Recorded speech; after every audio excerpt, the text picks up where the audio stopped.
Hi friends, welcome back to my YouTube channel. ఈరోజు మనం పెరుగు ఆవళ్ళండి. ఇష్టమైన వంట, టేస్టీకరమైన వంట కోసం మనం పెరుగు ఆవళ్ళు చేసే విధానం. ముందుగా మనం మిక్సీలో అల్లం, పచ్చిమిర్చి వేసుకుని మిక్సీ పట్టి, తరువాత ఒక గిన్నె తీసుకుని మజ్జిగ వేసి, ఉప్పు వేసి పలసగా కలిపేసుకుని మళ్ళీ ఇంకొక గిన్నె తీసుకుని అందులో 1 లీటర్ పెరుగు వేసి, ముందుగా మిక్సీ చేసి పెట్టుకున్న పచ్చిమిర్చి అల్లం పేస్ట్ని కలిపి నీళ్లు పోసి లైట్గా కలిపిన తర్వాత ఒక స్టవ్ మీద కడాయి పెట్టి తగినంత నూనె వేసుకుని శనగపప్పు, ఆవాలు, ఎండుమిర్చి, కరివేపాకు, జీలకర్ర ఇవన్నీ వేసుకుని తాలింపండి.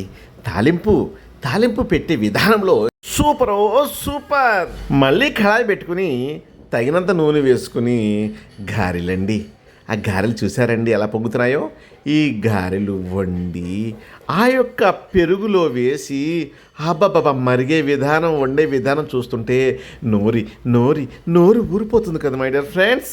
గారెలు ఎర్రగా ఎగిన తర్వాత మనం ముందుగా చేసి పెట్టుకున్న మజ్జిగలో ఈ గారెల్ని నానబెట్టాలి మేడం. ఎంతంటే 10 నిమిషాలు చాలు. నానిన ఆ గారెలను తీసుకుని మనం తాలింపు పెట్టుకున్న ఆ పెరుగులో వేసి ఏమి తిప్పడం అండి. అలా నొక్కి తిప్పుతూ ఉంటే ఏమి టేస్ట్ చూస్తున్నారుగా. ఒక లైక్ చేయండి, కామెంట్ చేయండి, సబ్స్క్రైబ్ చేయండి. బాయ్.